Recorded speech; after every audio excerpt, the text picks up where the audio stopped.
Bem-vindos ao Conceito Podcast. Hoje iremos falar sobre alimento e longevidade. Conosco a doutora Luíla Coelho. Bem-vinda. Obrigada, Sônia, pelo convite. E ele que é meu parceiro de sempre, Boni. Obrigado, Sônia, pelo convite, estou muito feliz. E hoje a gente vai falar sobre longevidade, né? Coisa boa, Vamos né? saber qual é a receita, Sônia, pra gente viver muito? Será que tem? Tem os caminhos, Eu acho que né? tem. Os Eu caminhos. acho que tem. O que influencia longevidade e alimento? Então, é muito amplo esse termo alimentação e longevidade. O beabá da nutrição, a gente sabe que para viver muito e viver bem, a gente tem que se alimentar de forma saudável, né? Existe um conceito hoje que é bem já descrito na literatura que chama epigenética. Não sei se vocês já ouviram falar da epigenética. Que muitas das doenças, por exemplo, que eram ditas há muito tempo atrás sobre influência da genética, claro que a genética ela impacta, sim, na doença, na longevidade, mas a epigenética ela é mais determinante do que a nossa própria genética. E epigenética é o ambiente que a gente vive, é o nosso estilo de vida de modo geral. Ou seja, através do nosso estilo de vida a gente consegue modular as doenças que vão determinar quanto tempo a gente vai viver, ou se vai ter uma doença ou não. Então, assim, é importante que a gente aprenda a modular isso e a ter um estilo de vida saudável. E hoje é até difícil, né, Boni? Antigamente, você falava de ovo, todo mundo virava e falava assim, não coma ovo.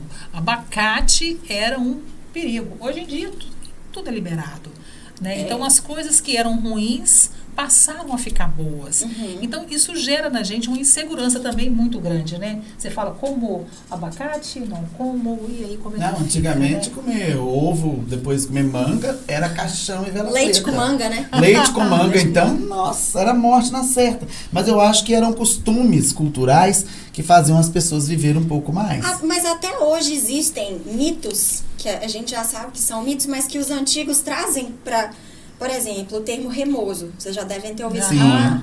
Carne de porco. Nossa, minha avó fez uma cirurgia esses dias e eu falei com ela para comer alguma coisa e a cuidadora falou, não pode porque é remoso. Daí eu tive que explicar, não é. De fato fazia viver mais, mesmo porque eles não comiam isso antigamente, né? Mas é um mito. É um saber popular que salvou a vida de muita gente. É verdade. Nossa, minha avó morreu com 92. E ao entendeu? mesmo tempo a gente tem que resgatar esses hábitos antigos também e trazer para a rotina, né, para a nossa realidade atual, pensando mesmo em longevidade e saúde. Antigamente, eu falo que o padrão alimentar brasileiro, ele não é dos melhores do mundo. A gente está acostumado a comer muita farinha branca, muito açúcar, faz parte do nosso cotidiano.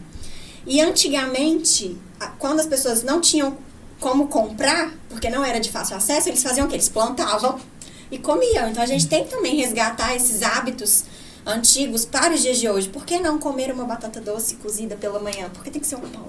Entende? Não que não possa o pãozinho, mas porque a gente também mas não o pode. trigo é um mestre para inflamação, né?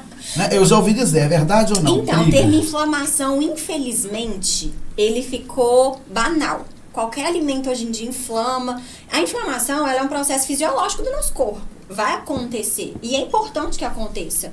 Mas o trigo em si não é que ele inflama. É que ele altera a permeabilidade intestinal. É um contexto grande, sabe? E que ele é um trigo, uma farinha modificada. Então, é um alimento que a gente fala de baixa densidade nutricional, porque ele não tem vitamina, não tem mineral nenhum. É de caloria vazia que a gente fala. O que o trigo te oferece de bom? Só pra encher mesmo. Como um Só pãozinho de pra- manhã você enche e vai feliz da vida. Quando vem com ovo, então... Porque não, é delicioso. delícia. Porque uma coisa é a gente comer e nutrir. Outra coisa é a gente comer sem razão nenhuma, né? Tem até um estado que fala, como é que é? Coma para viver e não viva para comer. Entra mais ou menos nessa... E por que é que tudo que é gostoso encurta nossos dias de vida aqui? Eu não entendo isso. Parece que a gente vive um Éden eterno. Tudo que é bom você não pode. Tudo entendeu? proibido, né? É. Nada pode, nunca pode, não pode nada, não pode açúcar. Na verdade, a gente pode tudo um pouco. O negócio é o equilíbrio. A gente que não sabe equilibrar. A gente acha que é um sacrifício para muitas pessoas. Se alimentar bem é um sacrifício. E não deveria ser assim. Deveria ser o estilo de vida mesmo. Para quando houver as exceções, não ser algo, vou ter que ficar sem comer porque eu comi um bolo. Não, poxa, faz parte da nossa vida. Só não deveria fazer parte da rotina, sabe? E é o formato também que a gente come, né? Quantas vezes você senta na mesa, com 5 minutos, você vira e fala assim, já almocei, já escovei os dentes, mas vai pra aí. Entendeu? E tem gente que demora, É verdade. degusta. É verdade. Qual é a diferença do comer rápido e o demorado? Então, quando a gente come rápido demais, primeiro que a gente come de forma intuitiva. A gente não percebe o que a gente está comendo.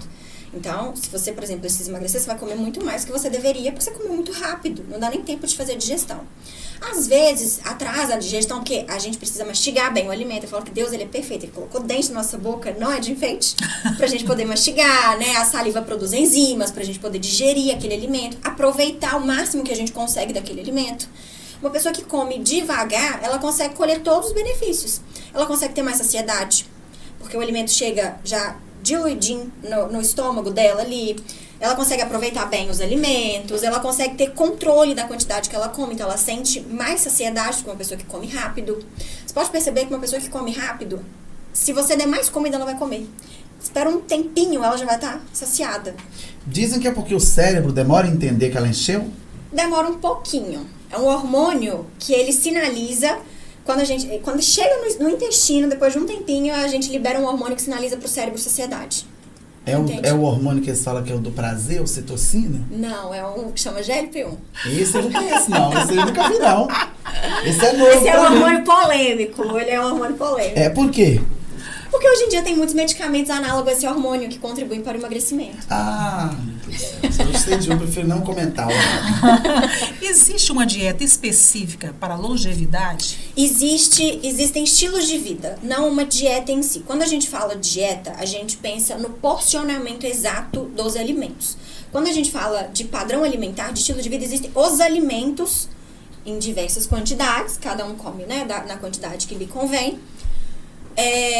Aquilo que te favorece. Então, existe sim, que é, por exemplo, o padrão alimentar mediterrâneo, não sei se vocês conhecem, todas as diretrizes apontam para ele como a dieta, né, como estilo de vida dos longevos.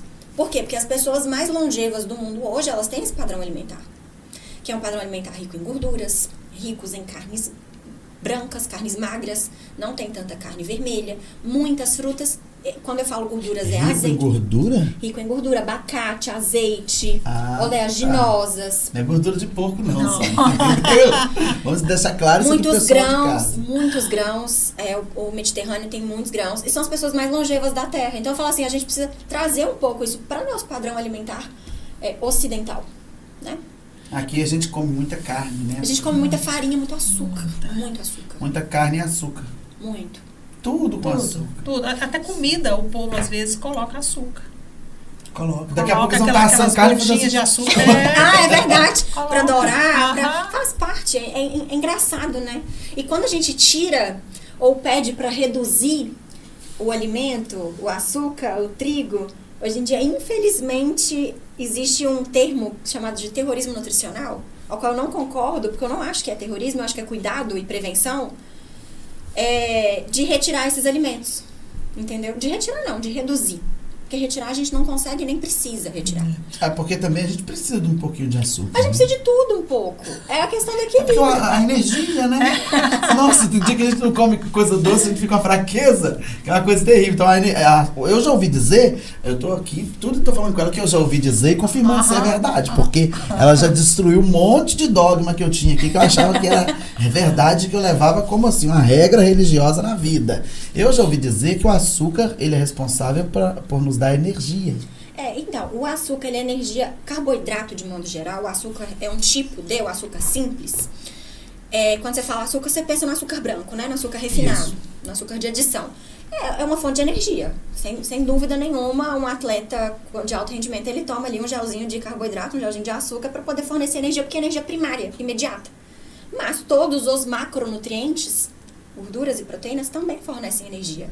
Não na mesma intensidade e rapidez. Mas o açúcar, o carboidrato, ele é importante. Se não fosse, Deus não colocaria na natureza. O arroz, que é um tipo de grão, feijão, a batata, né, os tubérculos em geral, são todos carboidratos. Então, o papel da proteína e do carboidrato seria somente energia? Não.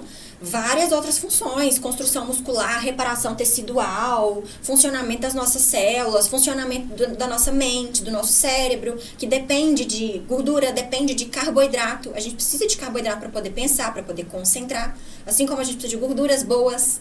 A gente precisa de tudo. O nosso próprio corpo, por exemplo, a gente entrando no termo gorduras, o nosso próprio corpo produz o colesterol, né? A gente come muito da alimentação, mas a gente mesmo produz. Então, se fosse ruim, tão ruim, a gente não iria produzir. Acontece aqui, a gente precisa de um equilíbrio entre esses 3 macronutrientes. Porque quando você fala assim, hoje eu almocei um carboidrato. Certo. Quer dizer, muitas das vezes aquele carboidrato ali, existe uma mistura de vários outros itens, que é de proteína, e a gente fala do carboidrato. Por quê? Então, infelizmente, existe uma guerra, um medo de comer carboidrato. É basicamente isso, né, que você quer dizer. Você faz uma torta. A torta tá ali, o carboidrato, mas tem as proteínas ali dentro. Tem, tudo tem. Então, assim, existe um medo em relação ao consumir carboidrato, mas a gente precisa dele. Para fornecer energia, uma das funções do carboidrato, mas ele tem outras.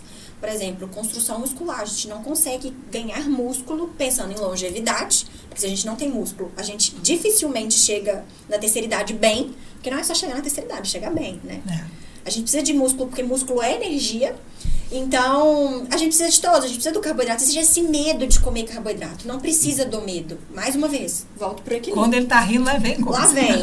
Eu prefiro não comentar. Por quê? Pode continuar, né? É porque eu estou um exemplo de uma pessoa que não tem músculo, que está bem velha já e que está aí plena. Entendeu? Que é um caso, eu acho que é um caso em exceção. Existem várias exceções. Várias. Direto eu falo, eu já escuto isso muito, gente. Você precisa comer determinado alimento para resolver isso. Mas eu conheço fulano. Porque minha avó viveu não sei quantos anos, nunca comeu isso. Eu não sou sua avó. Você não é sua avó. Sabe? Assim, generalizar. Sempre vai existir um caso ou outro de alguém que nunca comeu, de alguém que nunca treinou, de alguém que nunca fez isso, de alguém que comeu gordura na lata a vida inteira e tá super super bem. Mas queimava bem também, né? Às vezes a pessoa come gordura na lata, mas queima bem, trabalha muito, faz muito exercício, movimento. Às vezes para algumas coisas também não existe nenhuma explicação palpável, né? Simplesmente é daquela pessoa e da condição que ela vive. Da mesma forma que existem outras pessoas que fazem tudo certinho e tem algum comprometimento. Existem então, em suma, existem uns caminhos, mas não existe a chave, a porta que resolve o problema. Não. É um caminho. Existe um caminho, exatamente. Existe um caminho que ninguém tá imune a nada, né? Mas existe um caminho e a gente preza por ele sempre. O jejum intermitente tem alguma relação com a longevidade? Tem, porque a gente consegue fazer autofagia, que é a melhora do funcionamento das nossas células com o jejum. Uma pessoa que tem alguma doença crônica, por exemplo, relacionada à resistência à insulina, que é uma gordura no fígado, que é um diabetes tipo 2, a gente consegue melhorar muito essa sinalização desse hormônio com o jejum. O jejum intermitente também é algo banalizado nos dias de hoje. É uma estratégia, não é um estilo de vida. Uma estratégia para determinado tempo, para determinadas pessoas, mas ele é sim muito importante. Ele modula hormônios, regula várias coisas no nosso organismo, sabe? De modo geral, o jejum ele é sim muito bom. Qual que é o mais aconselhável? O mais aconselhado, na verdade, é fazer um acompanhamento, ver a tolerância que você tem ao jejum e fazer sempre de forma progressiva. Sempre priorizando, porque não é só fazer o jejum, mas o que você come na janela alimentar entre o tempo que você pode alimentar. Porque não adianta também fazer um jejum de 24 horas. E na hora, se você for liberada, comer tudo, né? Não é assim. Nossa, porque às vezes quando tá terminando, você já tá vendo Jesus Cristo, né? Você fala, meu Deus, é agora. Aí você vai com tanta sede ao pote, você come sem ver. Pronto. Não é só sobre o tempo em jejum, mas o que a gente come também, que é muito importante. Mas o jejum é sim uma excelente alternativa pra gente poder incluir. Agora, a questão do jejum e das dietas, você começa a fazer, a primeira semana é difícil, segunda semana, a terceira semana você já acostuma, né? A gente se adapta. A gente se adapta a tudo nessa vida. É bom que a gente se adapte, porque tudo é um processo. Então, no começo é sempre muito desconfortável, porque não é o estilo de vida da pessoa que faz. né? Quando a gente busca até um profissional, quando as pessoas me procuram, muitas das vezes elas me procuram porque não é o estilo de vida delas. Elas precisam da minha ajuda para guiar elas no que fazer, como fazer. E é difícil, é desafiador. Muita gente desiste na primeira semana, muita gente desiste na segunda. Mas a gente precisa dar continuidade. Eu sempre faço analogia em consultório, explicando para as pessoas como um processo, eu sempre faço analogia com comprar um carro. Muitas vezes a gente quer mudar, a gente quer emagrecer, a gente quer atingir determinado objetivo, a gente precisa corrigir vários parâmetros de saúde com a alimentação, porque a alimentação ela cura. Já dizia Hipócrates, né, que seu alimento seja seu remédio, que seu remédio seja seu alimento. Eu faço analogia com o carro da seguinte forma: a gente precisa, enfim, resolver tudo isso, a gente quer comprar um carro. Mas aí um dia a gente tem uma festa, um dia a gente tem uma viagem, um dia a gente tem... Sempre vai ter algo que vai tirar a gente um pouco do rumo, do foco. Assim como comprar um carro, vai ter uma viagem, vai ter uma roupa que você quer comprar, vai ter uma bolsa. Você nunca vai atingir o seu objetivo. Vai ter o fim do ano. Vai ter o fim do ano. O fim do ano é o nosso maior vilão. Por isso tem que ser estilo de vida. E não ver como algo com prazo para começar e acabar. Qual fruta que contribui com a longevidade? Frutas... a natureza é muito ampla. Vamos lá. Frutas vermelhas, acho que está no top 1. Frutas arroxeadas. Pela quantidade de antioxidantes e polifenóis que tem. Então, é muito interessante incluir. Gosto muito. Sempre falo com os meus pacientes para incluir, principalmente dependendo da safra, priorizar sempre os alimentos da safra. Por quê? Porque vão ter menos agrotóxico. Então, independente da fruta, né? Olhar a época, as frutas de época, mas frutas vermelhas. O abacate, porque tem gorduras poliinsaturadadas, que é uma fruta muito boa. O abacate e o avocado, que é da mesma família. Esse aí eu não conheço, não. É o pequenininho. Ele é um abacate pequenininho. Ah, aquele é mini abacate. Mini abacate. No exterior é mais que encontra, mas aqui no Brasil tem também. É pequenininho. É a mesma coisa. E frutas de modo geral, todas. E tem um alimento específico que eu gosto, assim, muito. Porque ele tá... Eu falo muito isso em consultório. Quem é meu paciente estiver assistindo vai achar que eu tô falando pra ele. Porque eu falo isso muito. Que é o cacau em pó. Eu sempre falo do cacau em pó. Infelizmente, ele não faz parte da nossa rotina como deveria. Mas o cacau em pó 100%, aquele amargão mesmo, que não tem açúcar nenhum, o cacau está responsável pela telomerase, que é o aumento dos nossos telômeros. E quanto mais longo, diz respeito à nossa longevidade. Então, a gente deveria incluir. E não uma vez ou outra. Não deveria ser algo esporádico. Deveria ser algo que faz parte da nossa rotina. Igual beber água. Então, eu acho que meus top 3 alimentos para longevidade são frutas vermelhas, o abacate e o cacau em pó. E os shots de manhã? Shots de manhã, polêmico, né? Eu acho que assim, eu gosto do shot, mas eu não acho que faz milagre. Eu acho que é uma alternativa pra você ter ali uma vitamina C, uma cúrcuma, mas não precisaria incluir se você colocasse de outra forma na sua rotina do dia a dia. Por exemplo, a quantidade de cúrcuma que vai nos shots, existem vários tipos de shots, né? Uma quantidade muito mínima. Você pode fazer um chá da raiz de cúrcuma, você pode colocar no seu arroz, na carne. Você não precisaria de colocar num shot para ela fazer efeito. Nem tomar o limão espremido. Você pode colocar o limão para temperar a salada, você pode fazer um suco de limão. Assim, eu não sou contra o shot, mas eu não acho que é uma super função. A alimentação, ela deve mudar ao longo da vida? Deve. Vou te falar que deve. Deve porque a gente passa por fases na nossa vida. Na primeira infância é uma, na nossa adolescência é outra. A mulher na menopausa é outra, demanda nutricional. Na velhice é outra. Então, tanto a nossa alimentação quanto a nossa suplementação deve mudar, sim, de acordo com cada fase. Você sabia? Não. Eu achava que eu poderia comer a mesma coisa. Assim, não foge muito porque os alimentos são limitados, né? Mas quando eu falo mudar, eu falo de incluir grupos alimentares pra gente poder priorizar em determinada área da nossa vida, em determinada fase, na verdade, da nossa vida. Entende? Hoje tá muito na pegada de suplementos. Sim. Até pra comer uma bananinha. Hoje tem suplemento pra tudo, né? Pois é, e aí? Então, Deus, ele é maravilhoso e ele fez uma polifarmácia. A gente tem de tudo à nossa disposição.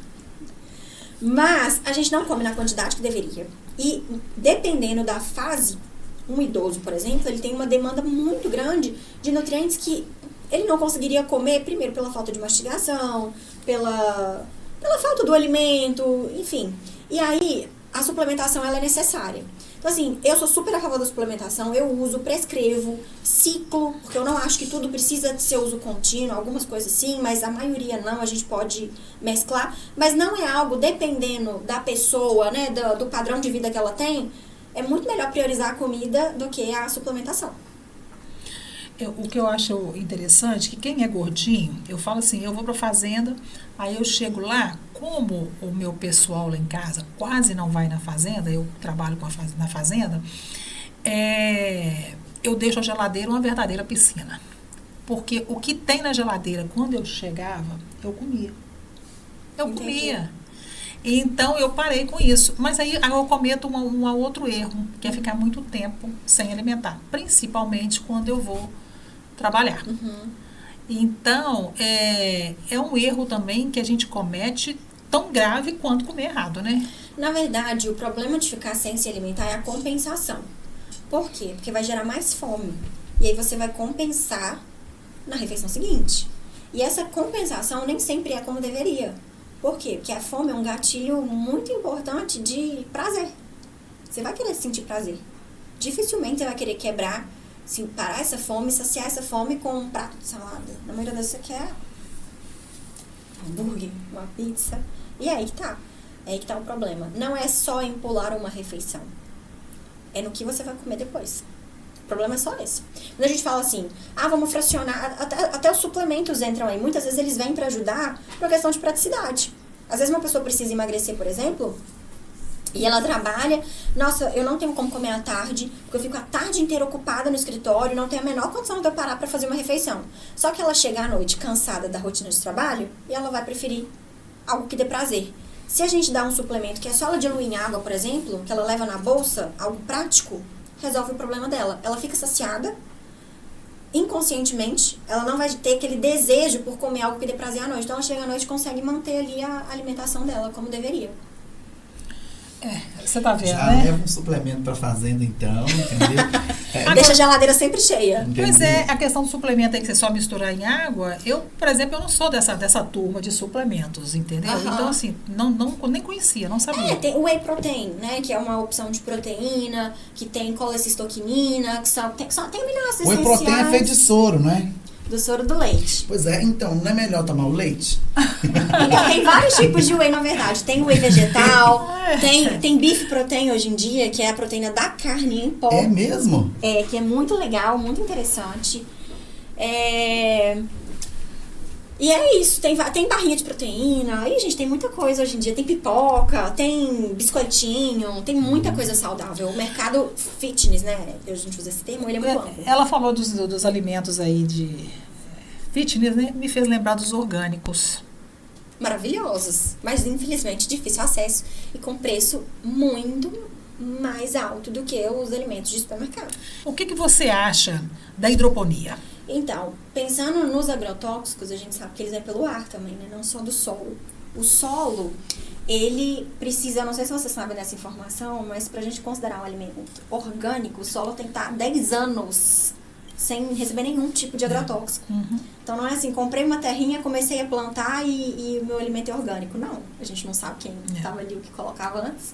Mas o agrotóxico ele vem do ar, que contamina muito a lavoura, assim, a terra, os alimentos em si. Então, infelizmente, a gente não tem como ficar livre disso. É uma realidade do Brasil.